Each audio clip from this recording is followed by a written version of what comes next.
네, 저희 말씀 같이 나누기 전에 이렇게 같이 저 따라서 선포했으면 좋겠습니다. 제가 한마디 하면 같이 따라서 이렇게 크게 해주시면 되겠습니다. 하나님, 하나님, 제가 하나님의 전에 나왔습니다. 하나님, 제게 말씀해 주세요. 주의 종이 듣겠나이다. 아멘. 네, 예수님의 이름으로 여러분을 축복합니다. 세상에 살아가는 사람들, 우리를 포함한 모든 사람들은 가장 큰 관심사가 살아가는 거죠. 살아있으니까 살아가야 되니까요. 그리고 살아가면서 겪는 여러 가지 다양한 일 때문에 고통도 겪고 기쁨도 겪습니다. 모든 생물들이 그렇듯이 고통은 피하고 싶고 기쁨은 추구하죠. 어떤 사람은 육체적인 기쁨, 어떤 사람은 혼적인 기쁨, 이런 것들을 추구하며 살아갑니다. 우리는 이 모든 만물을 창조하신 분이 하나님이란 걸 알고 있어요. 모든 일의 원인과 시작과 그게 원인과 시작이 하나님이라는 걸 알죠. 그러니까 기쁨과 고통도 하나님으로부터 그 원인이 있는 거예요. 하나님께서 주신 겁니다. 그러면 하나님께서 무언가를 만드실 때는 분명히 목적이 있어요.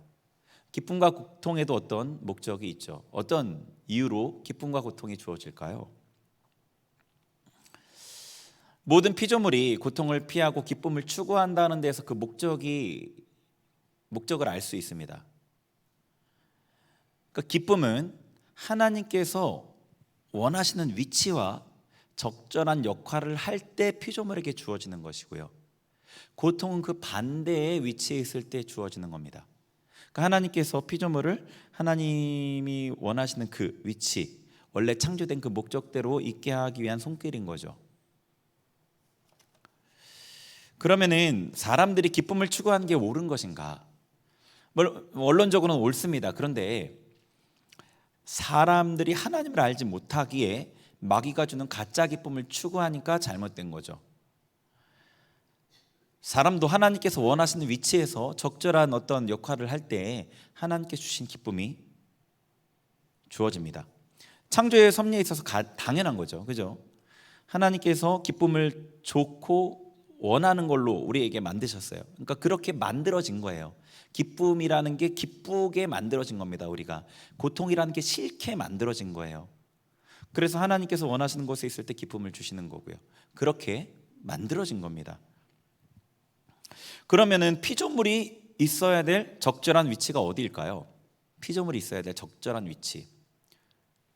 여러분, 여기서 하나 짚어야 되는 부분이, 사람들은 이게 타락의 결과인데 자기를 피조물이라고 생각하지 않는 그런 이 밑에 깔려있는 생각이 있어요.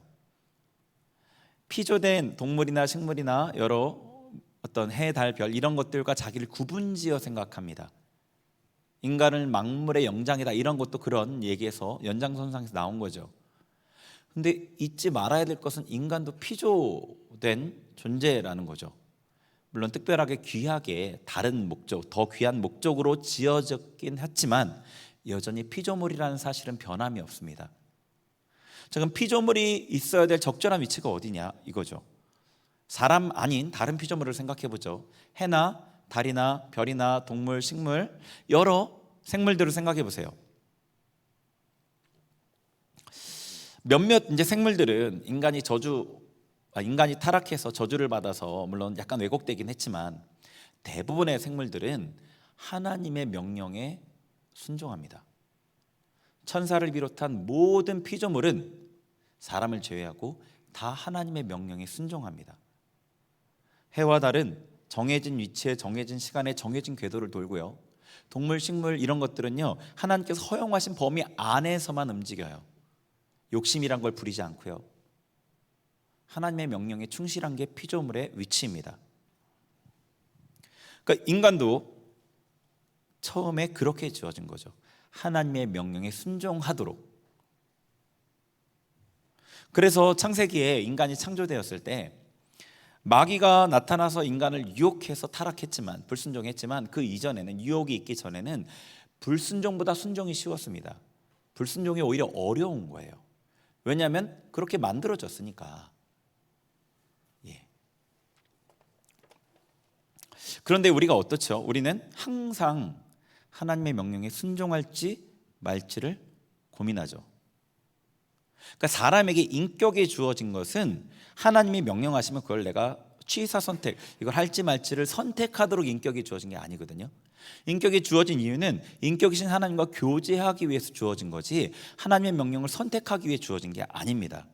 그런데 우리가 타락한 이 연고로 하나님의 명령을 할지 말지를 고민하고 결정하는 거죠.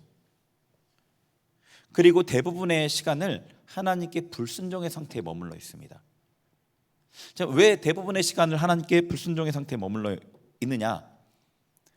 그러니까 하나님 앞에 우리가 항상 불순종하는 건 아니고 어떨 때 불순종하는데, 그게 왜 그러냐면요.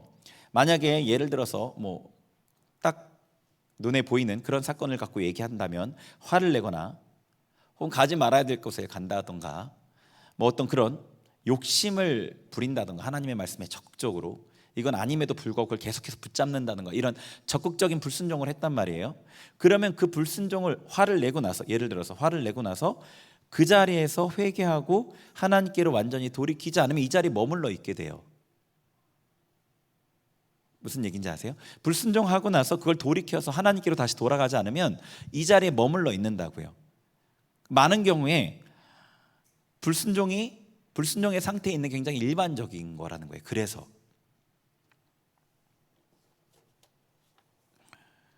이것이 우리의 삶에 기쁨이 없는 이유입니다. 피조물의 위치에, 적절한 위치에 있어야지 기쁨이 주어지는데 그 자리를 벗어나 있으니까 기쁨이 없는 거예요. 그리고 이것이 성경에 기록된 수많은 약속을 우리가 경험하지 못하는 이유인 겁니다. 피조물인 인간이 있어야 될 자리, 하나님께 온전하게 순종하는 그 자리인 겁니다. 그럴 때 하나님께 주시는 기쁨이 우리 안에 넘치는 거예요. 여기가 바로 너가 있어야 될 자리다. 그래, 바로 그 자리다. 거기 있어라. 그렇게 그 증거로 기쁨을 주시는 겁니다. 제가 요즘에 이제 하나님께서 많이 은혜를 주셔서 많이 회복되고 은혜를 누리고 있는데요. 제 마음에서 계속 찬양이 계속 나와요. 계속 쉴 새 없이 계속 마음에서 찬양이 드려져요. 그게 우리의 창조의 목적이잖아요. 나를 찬송하기 위해 내가 지은 백성이다. 이사야서에 돼 있잖아요. 계속 제 마음에 찬양이 올라와요. 근데 제가 이건 분명히 좀 아닌 것 같아 라는 일들을 할 때 사라집니다. 그리고 찬양이 막 드려지다가도 제가 이제 이전의 습관들이 있잖아요. 좀 뭐랄까요, 힘들 때 나타나는 표정들, 말투, 말톤 이런 것들이 나오면 갑자기 사라져요. 약해져요. 막 하나님 앞에 우리가 있어야 될 자리가 여기구나. 하나님을 온전히 찬양하는, 하나님의 성품을 온전히 드러내는, 우리의 몸으로, 우리의 표정으로, 말로, 우리의 행동으로, 우리의 마음으로 하나님을 온전히 찬양하는 그 자리에 있는 게 하나님이 기뻐하시는 자리, 그 자리에 있는 게 피조물로서의 사람이 위치해야 될 자리, 그 자리구나. 그러니까 이게 어때요? 하나님의 앞에 피조물로서 하나님 편에 있는 것과 피조물의 위치를 벗어나서 내가 나의 삶을 주관하는 내가 하나님 된 자리에 있는 것과, 이게 보여요? 안 보여요? 잘 안 보여요. 잘 안 보입니다. 이거는요. 그러니까 성경에 보면은 마태복음 7장, 마태복음 25장 비롯한 여러 군데에서 내가 하나님을 잘 섬긴다고 생각했는데 하나님을 안 섬겼다는 판단을 받는 이유인 거예요. 이게요. 이게 이해가 되시나요? 요한복음 8장에서도 그렇죠. 유대인들에게, 하나님을 잘 섬긴다고 하는 자들에게. 요한복음 16장에서도 그렇죠. 저들이 너희를 핍박하는 이유는 나를 알지 못함이라, 하나님을 섬기는 예라 하리라.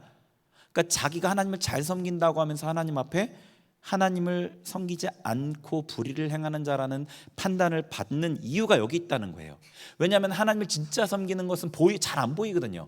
보이는 걸로 나타나는 게 아닙니다. 그러니까 똑같이 예배를 드리고 똑같이 기도를 하고 똑같이 하나님을 섬긴다고 하는데 그 마음이 어떠냐에 따라, 그 방향이 어떠냐에 따라서 이게 하나님을 섬기는 게 되기도 하고 하나님을 대적하는 게 되기도 하는 거예요. 중심으로 피조물의 자리에 있어야지 그게 하나님을 섬기는 게 되는 거죠. 이게 이해가 되시나요? 똑같은 기도를 하는데, 기도를 하면서 하나님께 하나님의 뜻을 듣고 순종하려는 마음으로 기도하는 것은 피조물의 자리에서 기도하는 거죠. 사람의 위치에서. 근데 기도를 하는데 하나님의 뜻은 상관없고 하나님 뭐라고 말씀하셔도 내 뜻을 자꾸 주장하면 이건 뭐예요? 하나님의 위치에 있는 겁니다. 기도를 해도 자기랑 하나님이랑 동등인 거예요. 혹은 내가 하나님보다 높은 겁니다. 그 마음의 위치가. 그러니까 피조물의 위치가 아닙니다. 그러니까 아무리 기도해도 응답이 없고 아무리 기도해도 기쁨이 없습니다. 이게 신앙생활의 핵심입니다. 이게 신앙의 가장 핵심입니다. 하나님이 하나님 자리에 계시고 나는 피조물의 자리에 있는 것. 여러분, 하나님을 한번 생각해 보세요. 하나님이 얼마나 자비하십니까? 하나님이 얼마나 풍성하십니까? 하나님이 얼마나 선하십니까? 하나님이 얼마나 좋으셔요. 근데 그분이 우리를 창조할 때 복을 주셨단 말이에요. 복되게 하셨어요. 창세기 복되게 하셨잖아요. 기뻐하셨습니다. 그런데 왜 그분이 우리에게 복을 안 주시냐고요. 복은요, 억지로 애써서 힘들게 얻어내야 될 어떤 게 아닙니다. 복은요, 그냥 받는 거예요. 좋으신 하나님께서 그냥 주시는 게 복입니다. 그 하나님께서 복을 주시는 그것은 그분의 성품에 합당한 거예요. 근데 우리가 그 복을 받을 위치에 있지 않으니까, 피조물의 위치에 있지 않으니까 못 주시는 거라고요. 안 주시는 거죠.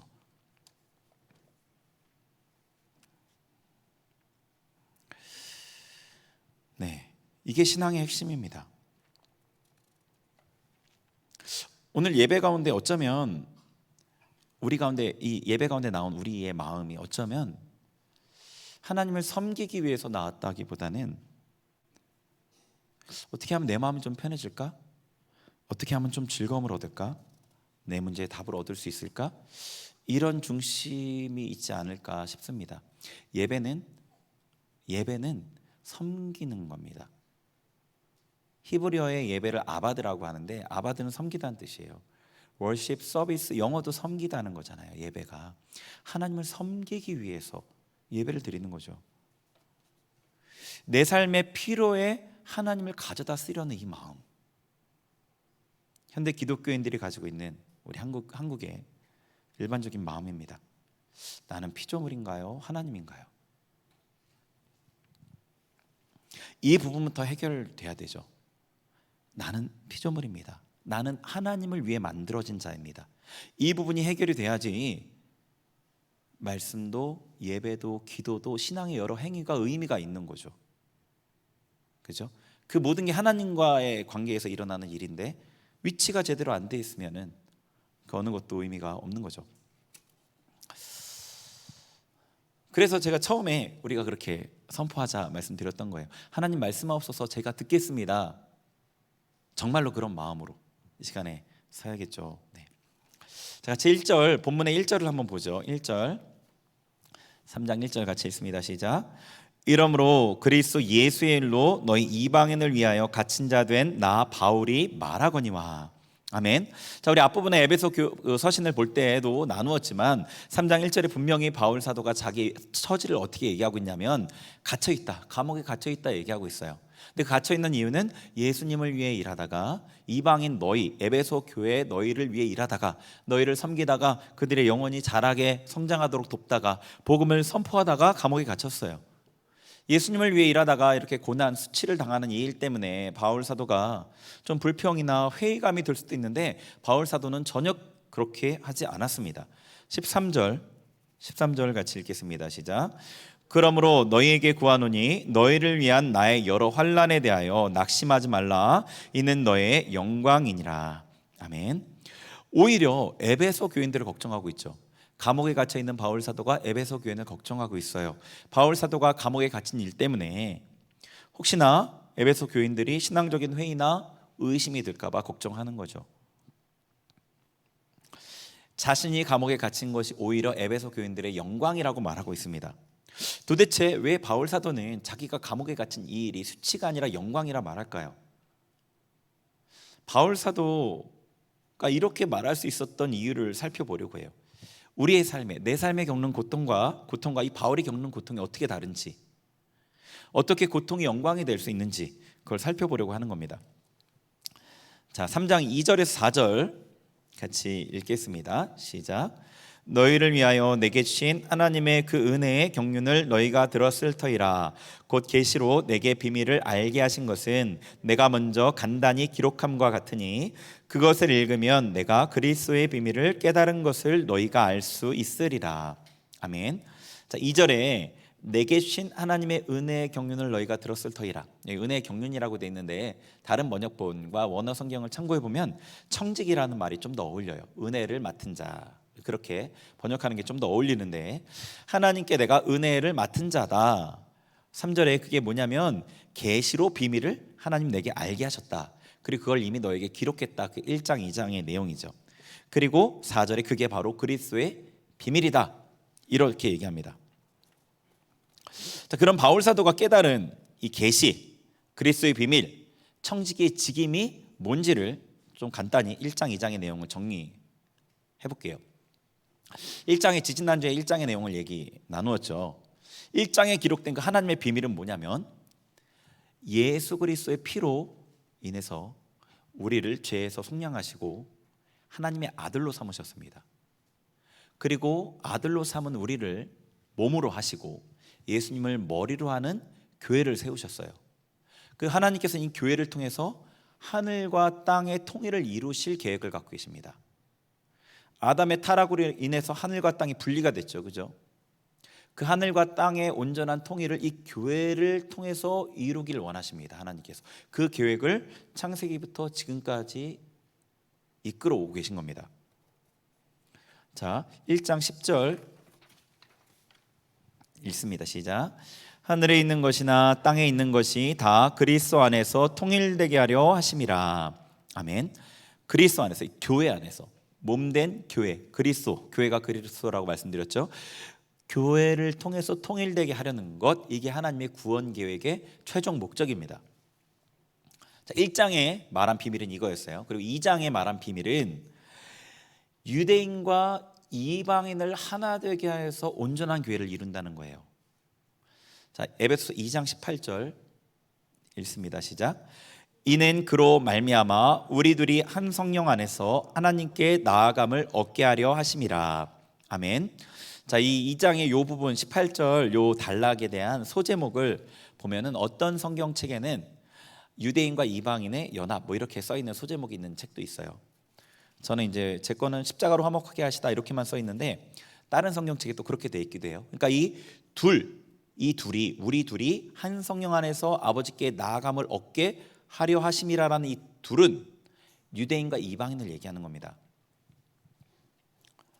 유대인은 하나님의 율법을 받은 백성이었어요. 하나님의 율법을 받은 백성.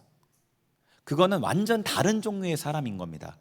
심지어 예수님께서 뭐라고 그랬냐면 하나님의 말씀을 받은 자들을 신이라 하였거늘 이렇게 말씀하셨습니다. 하나님의 말씀을 받은 그들이 하나님이다, 신이다 그렇게 말씀하셨다. 시편 말씀을 인용해서 그렇게까지 말씀하셨거든요. 이 하나님의 율법을 받았다는 건 완전 다른 종류의 사람인 겁니다. 하나님께서 유대인을 다른 사람들과 완전히 특별하게 취급하셨어요. 그 세상은 유대인과 그 외 이렇게 나뉘었어요. 유대인과 이방인으로 딱 나뉜 겁니다. 근데 하나님께서 예수 그리스도의 십자가로 이방인도 하나님을 알게 하셨습니다. 우리죠. 이방인도 하나님을 알게 하셨습니다. 이제는 율법이 아니라 예수 그리스도를 믿는 믿음으로 하나님께 나아갈 수 있는 새로운 길을 여셨습니다. 율법을 폐지한 게 아니라 믿음으로 율법을 온전히 이룰 수 있고 그래서 하나님 앞에 온전히 나아갈 수 있는 그 길을 여셨다는 겁니다. 그러니까 이제는 어떻게 됐냐면 유대인과 이방인이 따로 돼 있는 게 아니라 새로운 사람, 믿음으로 예수 그리스도를 믿는 새로운 사람을 세우신 겁니다. 이 둘을 하나로 이 둘을 이방인과 유대를 하나로 연합해서 아버지 앞에 나아가게 하시는 게 비밀입니다. 그리스도의 비밀. 이제는 유대인과 이방인이 아니라 어떻게 나누시죠? 예수님을 믿는 사람과 믿지 않는 사람으로 나뉩니다. 믿는 사람과 믿지 않는 사람으로 나뉩니다.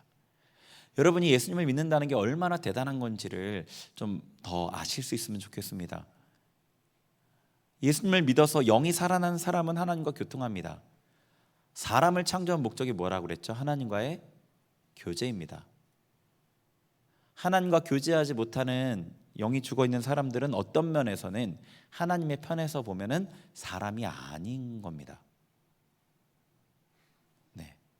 사람은 하나님과 교제하기 위해, 교통하기 위해 지어졌다고요. 근데 그 핵심적인 목적이 기능을 못하는 거예요. 그러니까 이 컵이 물을 담기 위해 만들어졌는데 여기가 깨져가지고 물이 줄줄줄 다 셉니다. 하나도 담지 못해요. 컵이 아니죠. 더 이상 컵의 기능을 못하는 겁니다. 그렇게 모습은 사람일지언정. 그러니까 예수님을 믿는다는 건 정말 대단한 거거든요. 그래서 이 2장의 비밀은 뭐냐면 유대인과 이방인을 하나로 하셔서 하나님께 나아가게 하신 거죠. 온전한 교회. 자, 에베소서 2장 20절부터 22절 같이 읽습니다. 시작. 너희는 사도들과 선지자들의 터 위에 세우심을 입은 자라. 그리스도 예수께서 친히 모퉁이 돌이 되셨느니라. 그의 안에서 건물마다 서로 연결하여 주 안에서 성전이 되어가고 너희도 성령 안에서 하나님이 거하실 처소가 되기 위하여 그리스도 예수 안에서 함께 지어져 가느니라. 아멘. 자, 예수님이 모퉁이 돌이 되셔서 연결하는 연결점이 되신 거죠. 예수님을 중심으로 해서 건물마다 서로 연결됩니다. 이 건물은 눈에 보이는 이런 건물을 말하는 게 아니고 어떤 성도, 어떤 공동체 이런 걸 얘기하는 겁니다.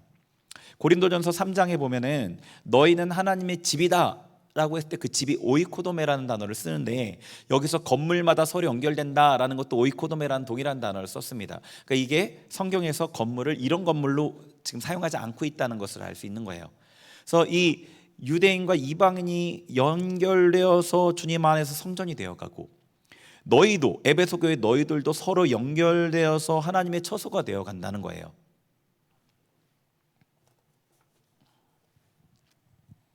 이방인 에베소 교회 교인들 간의 연합뿐 아니라 유대인과 이방인의 연합을 통해서 성전이 되어가는 거예요. 온전한 교회가요. 로마서 말씀을 지난주에 같이 봤었죠. 로마서에서 어떤 얘기를 드렸냐면 유대인이 우둔하게 된 것은 이방인을 구원하게 하려 함이고요. 이방인의 충만한 수가 차면 유대인이 다시 구원을 얻을 거예요. 그래서 유대인이 예수님을 안 믿고 이방인이 믿고 이방인이 많이 이제 충만하게 믿으면 그 다음에 유대인이 믿게 돼요. 그리고 나서 예수님 재림이에요. 네. 이방인과 유대인이 하나 되어서 하나님께 나아가고 함께 성전이 되는 거예요. 이방인이 먼저 예수님 믿었잖아요. 그리고 유대인이 믿으면서 하나 되어서 하나님 앞에 하나님의 성전이 되어 간다는 겁니다. 그래서 이게 바로 완전한 교회예요.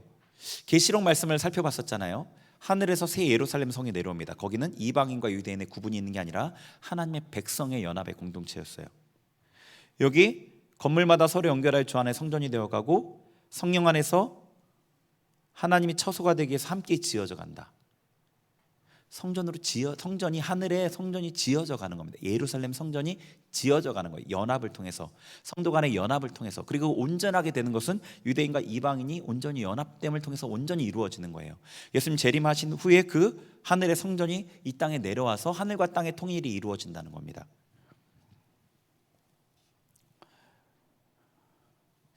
우리는 유대인들을 좀 터부시하는 경향이 있죠.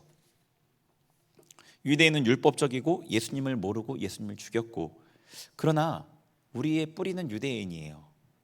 처음에 예수님을 믿었던 12사도 모두 다 유대인이죠.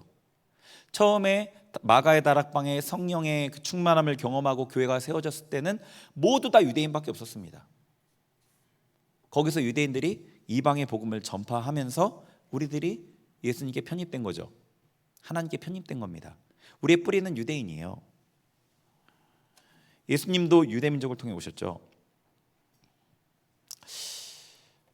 그렇지만 그들이 우둔하게 된 것, 하나님을 모르는 것, 이것은 우리를 구원하시기 위한 하나님의 계획이죠. 바울이 받은 계시, 그리스도의 비밀을 정리하면 이렇게 됩니다. 하나님께서 예수님의 십자가로 유대인이나 이방인이나 구분 없이 새로운 사람, 믿음으로 말미암는 새로운 사람을 만드셨습니다. 하나님의 구원 계획에 의해서 유대인은 우둔해지고 이방인이 구원을 얻었죠. 이방인의 구원이 온전하게 이루어지면 유대인이 구원을 얻게 됩니다. 하나님이 계획하신 교회는 유대인과 이방인이 연합된 하나 된 온전한 교회입니다.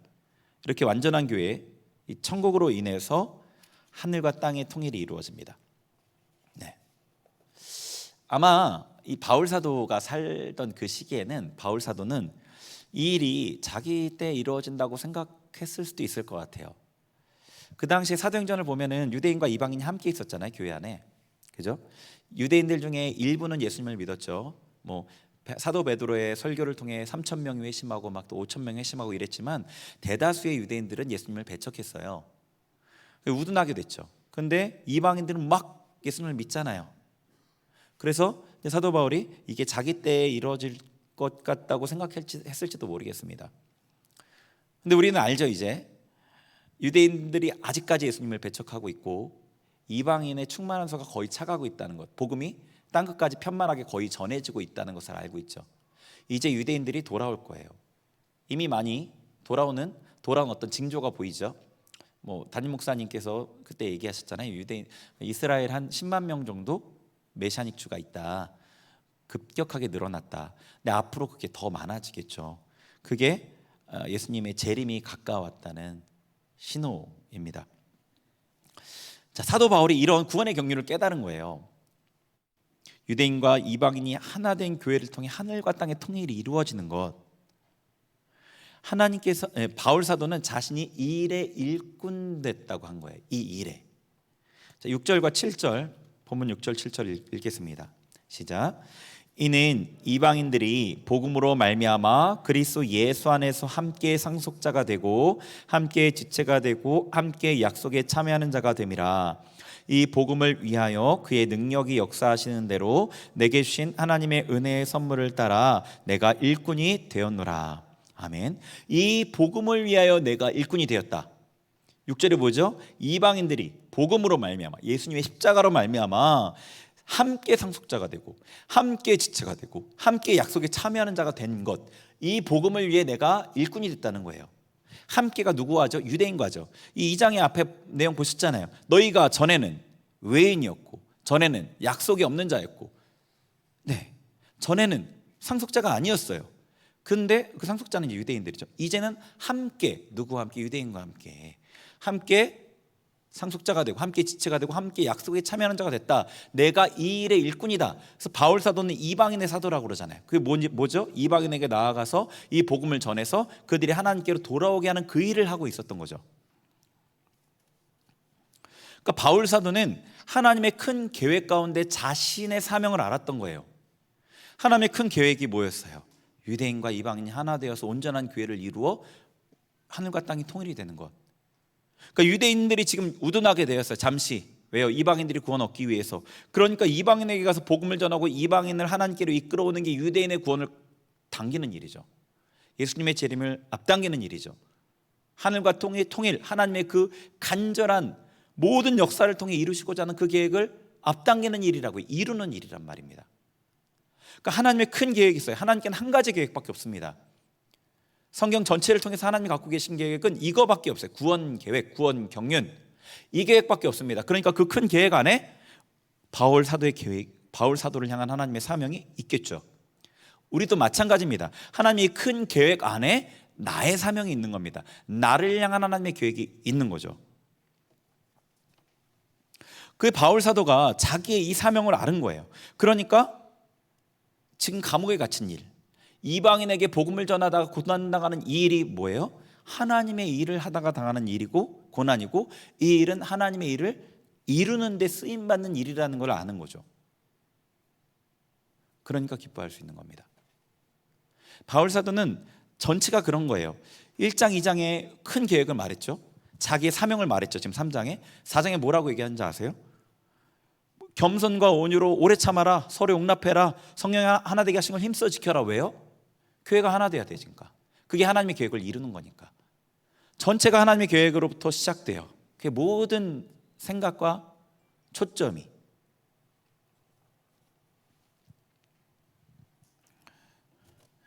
바울 사도는 자기에게 맡긴 그 하나님의 사명을 알았고, 고난의 그 의미를 알았고, 그래서 기뻐할 수 있었습니다. 우리의 삶에 겪는 고통이나 고난이나 문제를 생각해 봅시다. 우리가 겪는 어려움은 어떤가요? 우리 안에 하나님의 계획이 있나요? 우리의 삶이 하나님의 계획에 초점이 맞춰져 있나요? 만약 우리의 삶이 하나님의 계획과 상관이 없는 채로 겪는 고난은 별 의미가 없게 되겠죠. 고난은 의미 없는 고통이기에 빨리 끝내야 되는 일일 뿐입니다. 근데 만약에 여러분이 바울 사도와 같이 하나님의 그 구원 계획을 바라본다면, 그 구원 계획 안에 자신을 바라본다면 개인적으로 겪는 문제도 기대할 수가 있죠. 하나님께서 이 일을 위해 나를 쓰기 위해서 지금 나를 다루고 계시구나, 나를 변화시키고 계시구나, 나를 변화시키셔서 나를 하나님의 놀라운 일을 위해 쓰시겠구나 라고 기대할 수 있다는 거죠. 그리고 교회를 섬기는 가운데 괴로움과 고통이 있죠. 그런 고통과 괴로움도 참을 수가 있는 겁니다. 하나님의 교회를 세우는 것이 바로 하나님의 구원 계획을 이루는 거구나.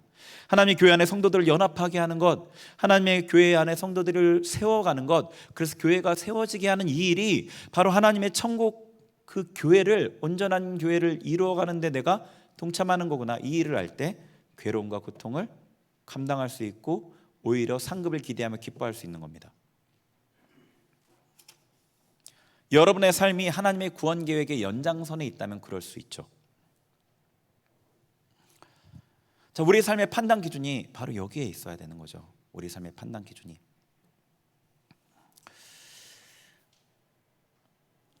안타깝게도 앞부분에 말씀드렸듯이 사람이 하나님을 순종하기 위해 창조된 존재임에도 불구하고 반대편에 서는 일들이 많습니다. 그 일은 아담이 타락했기 때문이죠. 사단의 유혹이 없었다면 아담이 타락하지 않았겠고, 아담이 타락하지 않았다면 사람은 천사들과 같이 하나님이 맡기신 그 직임, 대리 통치의 그 직임을 잘 수행했을 거예요. 근데 아담이 사단의 말을 듣고 하나님과 같이 되고자 타락했기 때문에 모든 문제가 생겼고 원수가 되었습니다. 하나님의. 근데 그대로 두면 그냥 사람은 하나님의 공의에 따라 심판받고 영벌에 처해지면 그만인데, 하나님께서 사람을 십자가로 구원하셨어요. 그래서 이제 선택의 자리에 놓인 겁니다. 십자가가 없었으면 선택할 것도 없었어요. 근데 선택의 자리에 이제 놓인 거죠. 나의 삶을 하나님께 의의 병기로 드릴 수도 있고 마귀에게 죄의 병기로 줄 수도 있습니다. 어디에 속해 있나요? 하나님께 드렸다면 하나님의 계획을 위해 쓰이겠죠. 마귀에게 주었다면 자기의 육체의 욕심을 따라 살아갑니다. 옛 습관을 따라서 정욕, 육신의 정욕과 안목의 정욕과 이생의 자랑을 위해 세상 사람과 똑같이 살아갑니다. 자신의 삶을 판단해 보시기 바랍니다. 성경은 우리에게 이 믿음을 확인해 보라고 하거든요. 고린도후서 13장 5절 같이 읽겠습니다. 시작. 너희는 믿음 안에 있는가? 너희 자신을 시험하고 너희 자신을 확증하라. 예수 그리스도께서 너희 안에 계신 줄을 너희가 스스로 알지 못하느냐? 그렇지 않으면 너희는 버림받은 자니라. 아멘. 우리가 너무나 이신칭이 우리에게 믿으면 천국 간다라고 얘기한다고 생각하는 그 바울 사도가 이렇게 얘기하는 거죠. 믿음 안에 있는가? 시험하고 확증해라. 확인하고 증거를 얻어라. 확증해라. 시험해라. 너가 믿음 안에 있는가? 한국교회에 있는 미혹 중에 가장 큰 게 이 부분이 아닐까 싶습니다. 교회 출석하면 당연히 내가 믿음 안에 있다고 생각을 하는 거죠. 확인하지 않는 거죠. 시험해보지 않는 거죠. 나에게 그 증거가 있는지를 돌아보지 않는 거죠. 내가 과연 하나님께 속했는지 세상에 속했는지를 확인해 보아야 합니다. 여러분이 만약에 하나님께 여러분의 삶을 드렸다면, 하나님을 위해 여러분의 삶을 사용하고 있다면 하나님께 쓰임받는 하나님의 일을 위해 사용되겠죠. 하나님의 구원 계획의 한 부분을 감당하고 있으실 겁니다. 구원 계획의 한 부분을 감당한다는 것은 다음에 말하는 부분들 중에 하나에 해당돼야 됩니다. 하나님의 교회를 세우는 것, 교회의 연합을 돕는 것, 영혼을 섬겨서 믿음을 자라게 하는 것, 영혼을 구원하는 것. 표현을 달리해서 여러 가지로 말할 수 있겠지만 크게 교회와 영혼입니다. 두 가지요. 왜냐하면 제가 이렇게 말하는 이유는 하나님께서 구원을 이루는 방법은 교회를 통해서 뿐이기 때문이에요. 하나님께서 구원의 계획을 이루는 다른 방법을 갖고 계시지 않기 때문입니다. 하나님의 계획은 하나밖에 없다고 그랬죠. 교회를 통해서 구원 계획을 이루실 그 계획밖에 없으십니다. 그리고 교회는 사람들의 모임입니다. 성도의 모임이죠. 그러니까 교회를 섬기고 사람을 섬기는 것, 그것이 하나님의 구원 계획에 동참하는 일이에요. 제 이 말이 교회 안에서 하는 일로 여러분의 사명을 한정하는 게 아닌 것이라는 건 아실 겁니다. 여러분이 하는 일이 어떤 일이 되었든지 그것이 사람을 섬기는 일, 그것이 영혼을 세우는 일, 그것이 교회를 섬기는 일, 그것이 교회를 세운 일로 연결되어야 한다는 거죠. 여러분의 각자의 영역에서, 회사에서, 가정에서, 학교에서, 사람들과 만나는 사람들과 어떻게 해서 이 일을 이루는지는 제가 구체적으로 말씀드릴 수 없겠죠. 근데 만약에 여러분이 아까 말씀드린 대로 피조물의 위치에서 하나님께 순종하려는 마음과 순종하는 삶을 산다면 성령께서 각자의 믿음과 상황과 그 형편에 맞게 지도하십니다. 성령께서 그걸 위해서 임하신 거거든요. 여러분을 지도하고 인도하시기 위해서, 그리고 그 일을 할 수 있는 힘도 주시기 위해서, 여러분이 하고자 할 때. 사도 바울이 그 하나님의 큰 계획 안에서 자기의 사명을 확인한 것과 같죠. 하나님의 큰 계획 안에서 우리의 사명을 받아 그 사명을 이루는 데 나의 삶을 드리고 있느냐가 내가 하나님께 쓰이고 있느냐죠. 여러분은 어떠신가요? 어제 저녁에 오늘 설교를 위해서 기도를 했는데요. 이제 본문의 말씀을 묵상하면서 이 말씀이 제 마음에 와 있으니까 더 그렇게 기도가 됐던 것 같긴 해요. 하나님의 구원 계획을 이루는 데 쓰여야 되는데, 그러기 위해 성도님들이 설교를 통해서 마음을 돌이켜야 되는데, 말씀을 듣고 회개하고 그 이전의 삶에서 하나님께로 돌이켜야 되는데, 그게 교회를 세우는 거잖아요. 그죠? 그게 교회를 세우는 거거든요. 여러분이 사람을 섬긴다는 건 이 사람이 하나님과 화목되게 하는 거예요. 이 사람이 하나님과 화목되지 못하는 부분들을 화목될 수 있도록 도와주는 거라고요. 죄의 부분들을 끊어낼 수 있도록 도와주고 권면하고 기도해주고, 이런 게 하나님과 화목되게 하는 것, 그 사람을 세우는 것, 그리고 성도 간에 또 연합되게 하는 것, 이런 것들이 교회를 세우는 거고 그런 거거든요. 그러니까 성도님들이 이 설교를 듣고 회개하고 하나님을 쫓는 삶으로 가야 되는데, 마음을 돌이켜야 되는데, 그렇지 못한다면 내가 하는 일이 무슨 소용이 있지? 내가 깨달은 지식을 자랑하는 건가? 웅변대회인가? 기술적으로도 웅변이라고 하면 너무 부족한데, 만약 성도들이 마음을 돌이키지 못한다면 무슨 소용이지? 무슨 소용이지? 설교자가 설교를 웅변처럼 할 수도 있죠. 교훈처럼 전할 수도 있어요. 윤리 교훈처럼, 인문학 강의처럼 할 수도 있어요. 그럼 그거는 하나님의 일을 이루는 게 못 되죠. 그러니까 마태복음 7장에 그런 사건이 있는 거죠. 주의 이름으로 선지자 노릇을 했습니다. 내가 너를 모른다. 영의 영역에서 이루어지는 거라니까요. 어떤 일이냐가 아니라, 제가 하나님 앞에 간절하게 기도하게 된 거죠. 생명의 말씀이 선포되게 해주세요. 제가 아니라 성령께서 말씀해 주세요. 성도들의 묶인 부분들이 풀려서 하나님께 나아갈 수 있게 해주세요. 이걸 간절히 기도하게 된 거예요. 왜냐하면 설교를 한다고 그게 하나님의 일을 이루는 게 아닐 수 있으니까. 여러분의 삶의 그 작은 일이 구원의 계획을 이루는 일이 될 수 있는 거죠. 하나님 나의 삶을 써주세요. 하나님을 위해서 사용해 주세요. 피조물의 위치에서 하나님께 순종할 마음으로 순종하는 삶을 살아갈 때 여러분의 삶의 그 작은 것들을 통해서 사람들을 세우고 복음의 빛을 비추는 역할을 하시고 교회를 세우고 연합되게 하는 그런 일들을 하시는 거죠. 어떤 일을 하느냐보다 그것이 훨씬 중요합니다. 12절, 본문의 12절을 같이 읽습니다. 시작. 우리가 그 안에서 그를 믿음으로 말미암아 담대함과 확신을 가지고 하나님께 나아감을 얻느니라. 아멘. 자, 사도 바울은 우리가 에베소 교회를 포함한 우리가 이방인 우리가 하나님 앞에 담대함과 당당히 나아감을 얻게 되었다고 그래요. 이제 개역 한글에는 당당히 나아간다로 되어 있거든요. 확신을 가지고 비슷하지만 당당히가 좀 더 어감이 더 강한 것 같아요. 무엇 때문에요?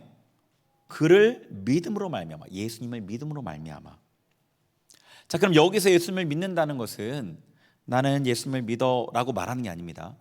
나는 예수님을 믿어라고 마음에 생각하는 것도 아닙니다. 이 12절 말씀이 어떤 맥락에서 나온지를 보시면 아셔요. 하나님의 구원의 경륜을 얘기하고 그 구원의 경륜을 위해 내가 일꾼이 되었다, 그 일을 위해 내가 감옥에 갇혔다, 그게 영광이다라고 얘기하는 그 맥락 가운데 나온 거라고요. 하나님께서 우리에게 믿음을 주시고 구원하신 이유가 하나님의 구원의 경륜을 이루기 위함이라는 그 우리 존재의 귀함을 근거로 담대히 당당히 나아갈 수 있는 겁니다. 만약에 하나님의 구원과 전혀 상관없이 육신을 쫓아 살아간다면 담대히 당당히 하나님께 절대 나아갈 수 없죠. 그렇지 못합니다. 제가 볼 때 이 성도님들이 단순하게 생각할 거는 복잡하게 생각하고 곰곰이 생각해야 될 것은 단순하게 생각하는 데서 문제들이 생기는 것 같아요. 성경에서 믿음이란 단어가 나오면 그냥 전부 확신을 해버리는 거죠. 아, 내가 예수님 믿지? 그러니까 이건 나에게 약속된 거야. 나에게 주실 거야. 그런데 그렇게 되지 않습니다. 왜요? 내가 생각하는 믿음과 성경이 기록된 믿음, 즉 하나님이 생각하는 믿음이 다른 거예요. 본문에서 예수님을 믿음으로 말미암아라는 말은 예수님을 믿음으로 중심으로 고백한 그 사람이 믿음에 합당하게 순종하는 위치에서 하나님의 뜻인 그 구원 경륜을 이루기 위해 사는 삶, 그 믿음을 말하는 겁니다. 그 믿음으로 말미암아. 여러분이 하나님의 계획에 속해서 하나님의 계획을 헌신하는 사람이라면 담대히 당당히 하나님 앞에 나아가시면 돼요. 하나님 앞에 필요한 모든 것들을 구하셔도 됩니다. 하나님의 구원 경륜을 위해 자기의 삶을 헌신하는 사람은 욕심으로 구하지 않죠. 믿음으로 그렇게 담당히 구하면 하나님의 뜻을 이루기 위해 모든 것을 공급하셔요. 그의 사역을 확증해 주기 위해 이적을 행하셔요. 성령께서 함께 역사하시고 도우십니다. 그런데 만약에 하나님께 속하지 않은 채로 육신과 욕심을 위해 살고 있다면 담대함이라 당당함이 아니라 두려워해야죠. 두려워해야죠. 오히려 하나님은 소멸하신 불이시니까요. 하나님은 무서우셔요. 바울 사도가 고린도 전서인 것 같은데 거기서 이렇게 고백해요. 우리가 주의 두려우심을 알므로, 우리가 주의 두려우심을 알므로 하나님 무서우셔요. 가장 아름다운 천사였던 미가엘이 아니죠, 루시엘이 하나님 앞에 죄를 범하니까 그냥 지옥으로 떨어져요. 아담이 하나님의 말씀을 불순종하니까 그냥 한 번에 에덴 동산에서 쫓겨나요. 하나님이에요. 그게 우리 하나님이십니다. 우리가 섬기는 하나님 그런 분이셔요. 십자가가 없이는 죄를 절대로 용서할 수 없는 분이 하나님이셔요. 하나님 너무한다고요? 아닙니다. 우리가 불편한 거예요. 우리가 타락해서. 그냥 하나님께 그렇게 만들어졌다니까요. 그 하나님과 교제하고 그 하나님과 살아가기 편하게.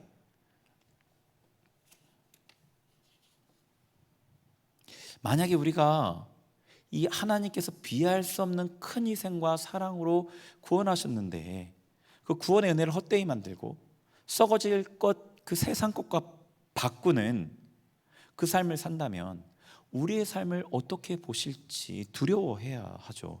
담대함과 당당함이 아니고요. 회개의 마음으로 마음을 돌이키고 하나님의 긍휼을 구하며 다시 시작해야 됩니다. 그 전까지는 하나님께 복을 받을 생각을 할 수가 없어요. 그런 원리가 아니에요. 그렇게 되지가 않아요. 하나님 그렇게 하지 않으시고 할 수도 없으시거든요.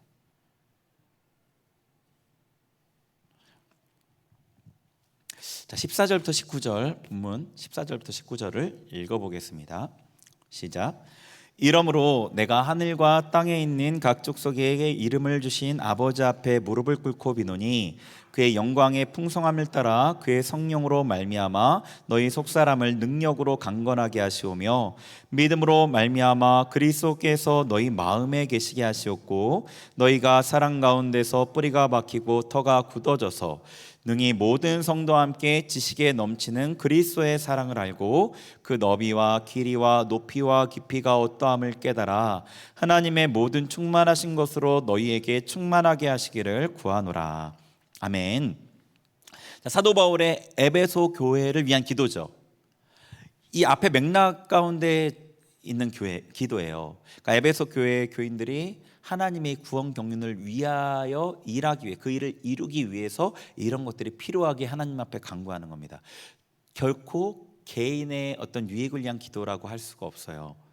자, 여기 보시면 뭐를 간구하냐면 16절에 수식어가 되게 많은데 그 수식어 빼고 기도 제목만 딱 요약해서 말씀을 드리면 16절에 속사람을 강건하게 해달라, 17절에 그리스도께서 마음에 계시게 해달라, 그리고 사랑 가운데서 뿌리가 박히고 터가 굳어지게 해달라, 그리고 18절에 그리스도의 사랑을 알게 해달라.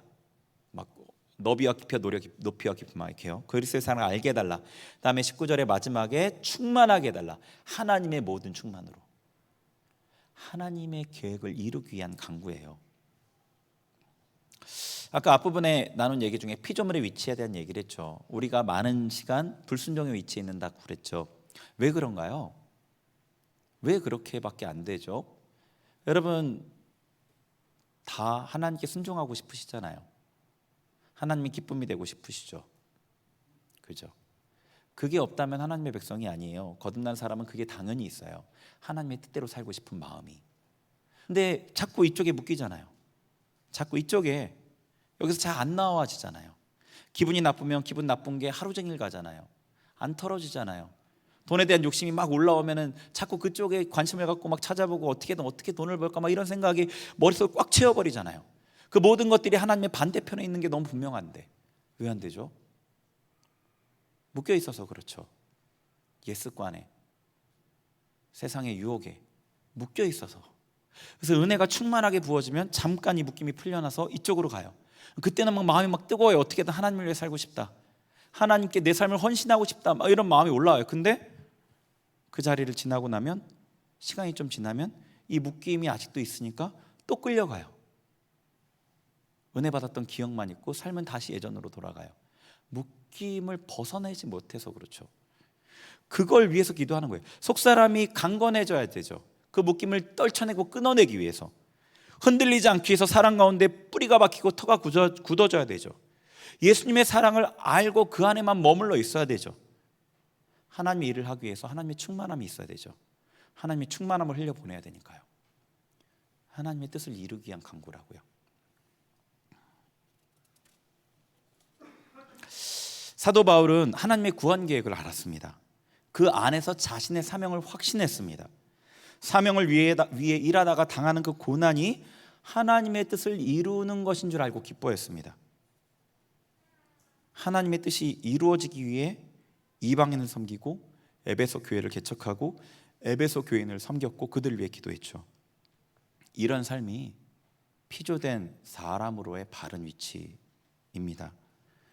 우리도 그 하나님의 큰 계획 안에 나의 사명이, 나의 삶의 목표가 정해져야 되죠. 하나님께 받은 사명을 통해서 하나님의 그 구원 계획을 이루어 나가야 합니다. 자신의 믿음을 확인하시고요, 하나님께 속한, 하나님을 위한 삶을 사셔야 해요. 그럴 때 하나님께 주신 그 모든 복이, 그 은혜가 정말로 가감없이 부어지죠. 하늘에 속한 모든 신령한 복을 다 주셨다고 했잖아요. 아들 된 우리에게. 그걸 다 누릴 수 있는 거예요. 만국을 다스리는 그 권세를 누릴 수 있고요, 하늘과 땅의 권세를 누린다고요. 하나님께 기도하면 그게 이루어져요. 하나님의 뜻을 이루기 위해서. 여러분이 하나님의 편에 설 때예요. 하나님께서 주시는 그 모든 복을 온전히 받아 누리시는 여러분 되시기를 축원합니다. 같이 찬양하고 기도하겠습니다.